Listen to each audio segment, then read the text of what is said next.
Hey guys, what's up? My name is Sky Webb and I'm here to talk about a true crime story that I cannot get off my mind. But before I get started, I just want to put out a little disclaimer that I mean no harm to any of the victims or the victims' families, and I wish everyone who was hurt within this story the utmost peace and solace, either in rest or in recovery.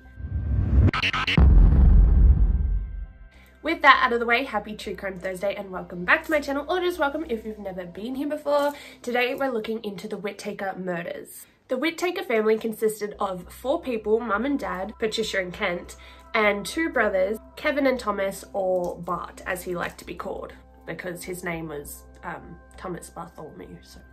And they all lived in Sugar Land, Texas. Kent was a manager in a family construction business which was really successful, and Patricia used to be a teacher before she quit and decided to put her all into being a full-time mum.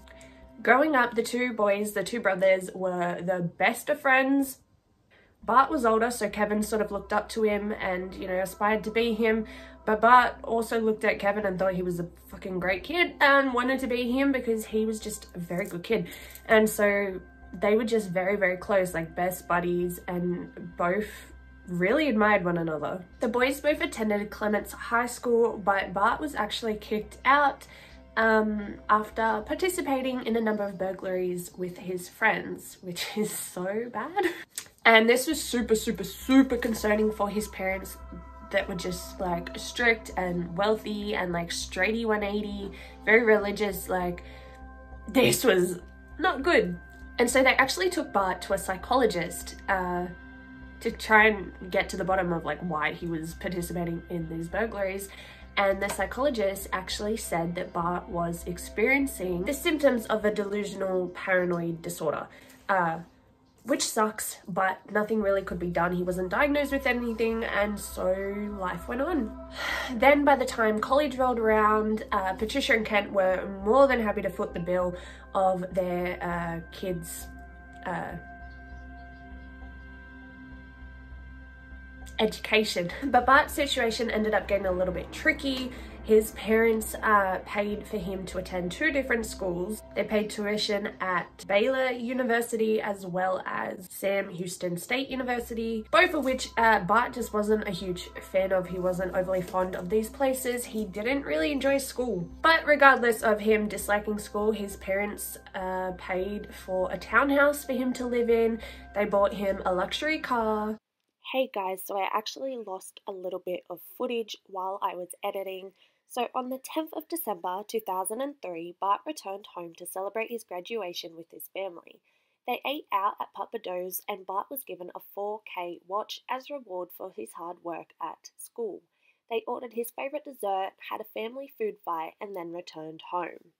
After dinner, after dessert, the family went home, and just as they were walking in the door, Bart quickly ran across to his car that was like out the front to get his phone. So the first person through the door was actually his brother. So Kevin goes through the door and he finds a man standing there with a gun and wearing a black ski mask. And Kevin started to like smile / laugh, like a little like what the fuck am I looking at? Like, I've just walked into like a fucking freak show type of thing. And as he did this, the man in the black ski mask shot him. Right before poor Kevin was his mum, and she walked in and was immediately shot in the chest before Kent came running through trying to fix things, because like obviously you're just like panic at this point. And luckily for Kent, as he did come running in, he was shot in the shoulder, which that's not lucky, but he was lucky he was shot in the shoulder and not in the chest where he potentially would have died. And when that 3rd gunshot went off, at this point Bart came running in, and Bart had a little mini scuffle with the gunman ski mask guy before being shot in the shoulder or the arm as well. And both him and Kent, his dad, survived, but unfortunately his mum and poor Kevin, they were killed. When the police were called, they pretty much did a double take. A murder like this in Sugar Land, like it's literally fucking called Sugar Land. Like, people don't just get shot in their homes in Sugar Land. It was completely unheard of, and so they rushed over there and they found that poor Kevin had died in the home, and then Patricia was actually airlifted to hospital and she later died from her injuries as well, so that was really sad. Bart explained how he had to go get his phone from the car, how he heard the gunshots, how he ran in, and then there was like a little scuffle between them two, and he told police that he thought the gunman was black. So they searched the house, they found a bunch of drawers and cupboards and this and that opened, and everything was a little bit like, ugh. And so they assumed that it was actually a burglary gone wrong. This investigation just didn't start with a lot to go off, and so it was a very slow process. So while they were starting this investigation, Kent and Bart were busy healing. They threw a joint funeral for Patricia and Kevin, which was super fucking sad, and the service had over 1,000 mourners. The majority of the town either paid their respects or showed up at some point to mourn them, and no one was as heartbroken as poor Kent. He really wasn't doing well. He had just lost the love of his life, his wife, and then one of his sons. Like, that's horrible. And then his other son was shot as well, and just is, anyway, he was going through it. Kent very, very badly wanted them to find who had killed his family and who had done this to him, but as I mentioned earlier, the family was religious, especially Kent and his wife, obviously, and he decided that living with this anger inside of him and this hatred for this person who did these things, it just wasn't healthy, and it wouldn't lead to happiness for him, and it wouldn't lead to anything positive for anyone. And so he decided that once they had found this person, that he would forgive them. He decided he had to forgive this person for killing his family if he ever wanted to move on, if he ever wanted to be happy. And so he worked really hard within himself to get rid of that anger. Who wouldn't be angry at that? Kent reckons that once he made this plea to himself and to God, and, you know, to let go of this anger out of his heart and to be a better person and to do all this shit, and I'm not being disrespectful by calling it shit, it's just like, bruh, like, you're setting the bar real high for everybody else, because if someone killed my family, I'm not about to forgive them. So you make me feel like a bad person, but good on you for being a good person. When he says he made this plea, he reckons just like a hot wave washed over him and all the anger just melted out of his fucking body, which sounds great. I mean, good on you. So as I said, this investigation it didn't have a lot to go off, and at this point a little bit of time had gone past the funeral, all that had been done and whatever, and they still had nothing, literally nothing. And the only thing that was missing from the family's home was actually Bart's phone, which is the phone he went to go get from his car. So police were a little bit stumped as to how the fuck, like, did he just slip his phone to this guy? Like, it seemed bizarre. And so the police decided that they would look a little further into Bart, not as a suspect, but as a witness. He's the only one that had this sort of scuffle and, you know, really saw this guy for a minute without being shot, so that would help. And so they decided that he was pretty much the key to getting anything out of this, otherwise chances are they're probably not going to find this guy. It was at this point that they went through like their police records and stuff, and something actually came up with Bart's name on it. And that was a phone call made by somebody else to the police saying that Bart had essentially made a plan to go home and kill his entire family and asked these people to be a part of it. And they were like, yeah, nah, probably shouldn't do that. And so they called the police and were like, don't know if he's actually gonna do it, if he was joking or inventing or whatever, but like, hey, just so I've done my due diligence? I don't know what I was trying to say. Just so I'm good within myself, I need to come and tell the police so that you guys know, just in case there was anything like gonna happen.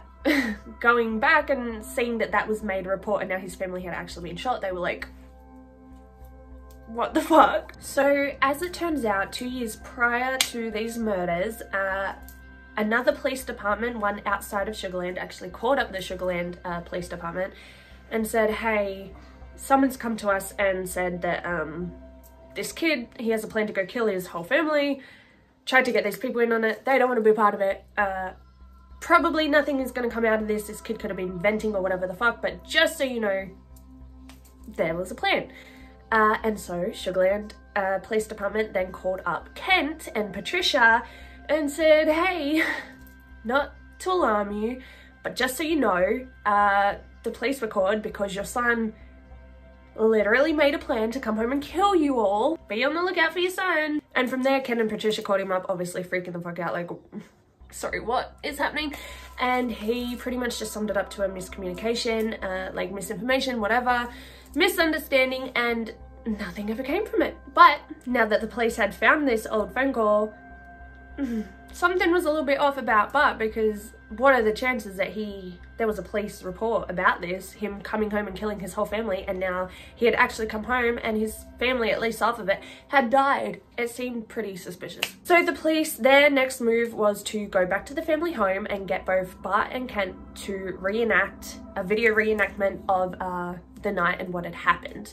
And a lot of the times they do this because when you put a criminal in that reenactment kind of stage, like, is it Diane Downs or something? I've done a video on her, I'll try and find it and put it up here somewhere. She did the same thing. She killed her kids in a car and took him to hospital, and it was like a whole thing, and she was pretending she was innocent, so they had to do a video reenactment as she got in the car. It was just very obvious looking at her that she was more interested in herself and how she looked and how she presented to the TV, because she wanted it recorded for TV. And yeah, so point is, they do this pretty often when they're pretty sure that one of the witnesses is also a suspect. The issue was, though, obviously Bart being a suspect and Kent in pain. Like, just, I feel so bad for him. It was hard to really get an understanding of what had actually happened. So once fully healed from their bullet wounds, Bart actually moved in with Kent, moved in with his dad, which is something that the police genuinely feared put Kent's life in danger, and they told him this. They reached out to him a number of times and advised him not to live with Bart, even if he believed he was innocent, even if he still supported him and, you know, financially, whatever, that's fine, but please, for the love of God, do not live with this man because he's going to kill you. And Kent did not listen because he had full, wholehearted faith in his son. And for 7 months, they lived happily. Kent continued to study the Bible and work on, you know, his own inner peace, and he had a lot of healing to do, and he was very on top of it. And he tried to get Bart, you know, involved in reading the Bible and doing all that, going to church, and he would listen, but he wasn't into it the way that Kent was. And on more than one occasion, Kent said to his son, he'd sit down with him and he'd say, you know, I love you. You know that whoever has done this, I've forgiven them. You know that if you were to do this, you will be forgiven. He's like, did you kill the family? And Bart was like, no, not me. So in those 7 months that the two lived together, the police, they made very, very, very little progress in the investigation, which was a shame. And that was until a man called Adam Hipp walked into the police station one night. He spoke to the lead investigator and he claimed that a couple years prior, Bart had come to him and another friend and presented them with this plan to kill his family. He claimed that the plan that Bart had, you know, cooked up for him and the other friend to kill his parents was very, very similar to what actually happened when his mum and his brother were killed. And he found this a little bit unsettling because he's like, well, if he came to me, he probably came to these people, and the police thought the same thing. And so they decided to use this Adam Hipp guy as an informant. So they tap his phone call and he calls Bart and he chats and he brings up the murders and he mentions how similar it was to their earlier plans, and he scares the fuck out of Bart because as soon as he says this to Bart, Bart's like, oh fuck. So he panics and he offers Adam $20,000 to basically keep quiet and never tell anyone ever again. So he immediately mailed him a $250 check, and he used the name of a murderer in a movie played by Kevin Spacey. Why would you do that? So the police fingerprint the package, the check, mail, whatever, that he sent, and it has Bart's fingerprints literally all over it. So they're like, cool, we've got our guy. They couldn't prove it yet, but they knew, like the police knew that it was Bart, and the only person pretty much in the whole entire community that didn't know that it was Bart was poor fucking Kent. He genuinely believed his son. And the police would come to him and people would come to him and be like, dude, like, his plan was to kill you. Like, you would be dead right now if that guy had it just a little bit over. You know what, like, your son tried to kill you and he killed your wife and your son. You should be mad. Like, you should be mad. And he's like, no, I've forgiven. And also, my son didn't do it, but also I've forgiven. Oh my God. Like, the police just must have wanted to shake the fuck out of him and be like, get the fuck out, he's gonna kill you. Like, he was such a nice man too, like, oh my God. Also though, that being said, the police couldn't give away all these details of the investigation because they also couldn't trust that Kent wouldn't go and tell Bart. They didn't want that to be relayed to him. So they were like, trust us, but we can't tell you why, but please trust us that he's gonna try and kill you. And he was like, nope. In July 2004, Bart actually disappeared. He left his car running outside of a gas station, and he legged it from Sugar Land, Texas, all the way to Mexico across the border, so he could hide out and never get in trouble for killing his family. He changed his name to Rudy Rios, managed to find himself a girlfriend, managed to worm himself into his girlfriend's family's lives, started working for the family, had a whole secret life, dude. Unluckily enough for her family, when she had an argument with them and went to Rudy, or Bart, or Thomas, whatever the fuck you want to call him, he pretty much sat him down and was like, babe, it's fine. Like, if they're stressing you out too much, we'll just kill him. We'll just get rid of him. You'll be fine. And I think that just goes to show that he was phenomenally fucking good at playing the part of the loving boyfriend or the loving son or just the innocent guy, because his girlfriend didn't believe him, thought it was a joke, until he was like, no, like, really, we'll just kill him, it's fine. Righto. Back in Sugar Land, the investigation is still going on. They're still looking into Bart, especially now that he's missing. And so the detectives are talking to his housemate that lived in that flat with him, as well as a friend of theirs, which was a neighbor. Their neighbor and friend was named Steve Champagne, and he came to the police with something that finally moved the investigation forward. Steve actually confesses to being a part of the plan to kill the Whitakers, and he says that the gunman was none other than Chris Brashear, who was actually Rudy Rios, but his roommate, housemate, whatever. So Steve says that he followed the family to the restaurant and kind of watched over them, and Chris, he stayed in Bart's car hiding until he was given a text message, which basically was the green light to let himself into the house using a key and a code. After he had shot both Patricia and poor Kevin, Chris ran out of the house, ran around the corner, like around the street, to Steve's parked car, in which they made a getaway with. Now, the only thing that the police had that actually confirmed this story was a single black glove that was found around the corner, and these two happened to have the other gloves, so they knew when this was mentioned that this story was legit. And so they sent out some divers to retrieve a duffel bag that the boys claimed they threw in a river, and guess what was in that duffel bag? The other fucking black glove that the boys had used. And so they were like, we got him. So not only did they find this black glove that made the story legit, they also found DNA that linked the bag to Chris Brashear, which is the housemate, and they found, ching, his cell phone. Talking about Bart's cell phone. And the one that was missing, it's in the fucking duffel bag of the murderers. Only problem was Bart was still in Mexico, and the police didn't know that, so now they had to track him down. That was until the real Rudy Rios actually called and was like, hey, my identity's being stolen. He hinted that with a little bit of like cash reward, it'd just let his brain go free and he could explain everything that fucking happened. And so basically they were like, okay. So after the real Rudy Rios had 10K on the table, he decided to spill the fucking beans, and he said, yeah, well, actually, he didn't steal my identity. I sold it to him and helped him get away to Mexico, but that's where he is, so you should go get him. And they were like, cool, thanks.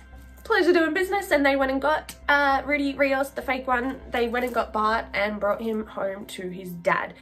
At this point, I feel so fucking bad, if you can't already tell, for Kent. It is disgusting that a son could like put their dad through this much. Oh my god. And like, he just loved him to pieces and genuinely believed him. And then after he was apprehended, it came out that there was 3 fucking attempted murders on the entire family, like 3 little plans that he had. Oh my god, it's just like, dude, ugh, fuck having kids. And it also came out that after Patricia and Kevin had been killed and Kent survived, he still planned to murder Kent.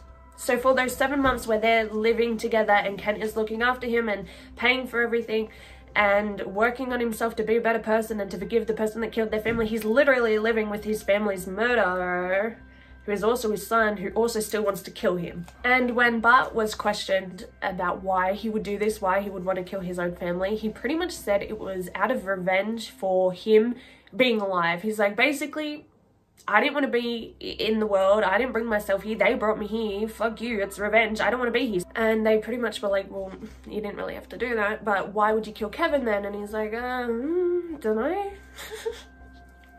So obviously Bart had to go see psychologists after this because they were just like, what the fuck is going on? And they claimed he had traits of being a sociopath but wasn't diagnosed as a sociopath, and he also had narcissistic tendencies. And despite whatever bullshit reasoning he attempted to give, professionals pretty much summed it up to being out of monetary gain if his entire family died. Obviously they were already very wealthy, but all of that wealth would go straight to Bart, so they pretty much decided that if there's like a legitimate reason and he's not just crazy, that's probably the most likely legitimate reason. And that's also how Bart managed to rope all these other people in on trying to kill his family. Like, he didn't just go to a school full of murderers, he just offered them all like millions of dollars to do it, and they were all broke kids that I guess needed the money. I mean, I still probably wouldn't kill anyone, but just saying. So Bart Whitaker was actually charged with capital murder and he was found guilty, which led to him being sentenced to the death penalty. The shooter, Chris Bashir,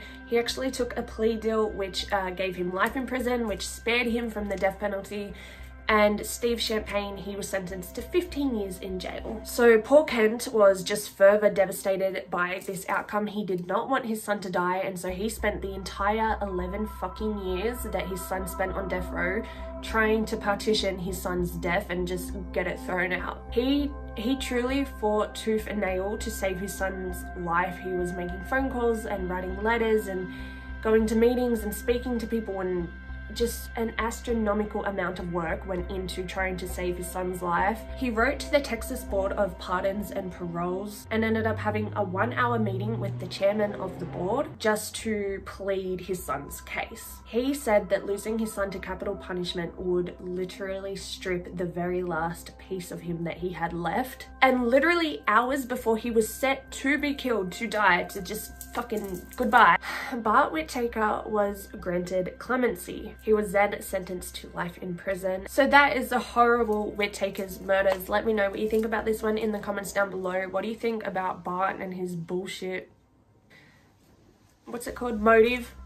Jeez, this is why kids need an education. And also, like, just, I want to know what you guys think about Kent, because I am just amazed at this man's like ability to just support his son. Was just fucking unwavering even after he was sentenced to life in prison. And during, obviously, he was trying to help him, he would phone him all the fucking time, like weekly, and be like, love you son, and be like, love you dad. It's like, no, you don't fucking love your dad, otherwise you wouldn't try and kill him, cunt. Don't fucking say you love your poor dad, you're just telling him nonsense. Anyway, be sure to give this video a big thumbs up if you feel like it. I would really appreciate it. And be sure to subscribe so that you can see all my new videos. I post every single Thursday all about true crime, and I would love to have you be a part of it. Make sure you guys are being safe out there. Don't trust rich kids. Don't kill your parents. And most importantly, never be the first person to go inside the house. Always make someone else do it first so that they get shot and you can run away. Don't follow them after they've been shot. And yeah, thank you so much for watching. Stay safe. Bye!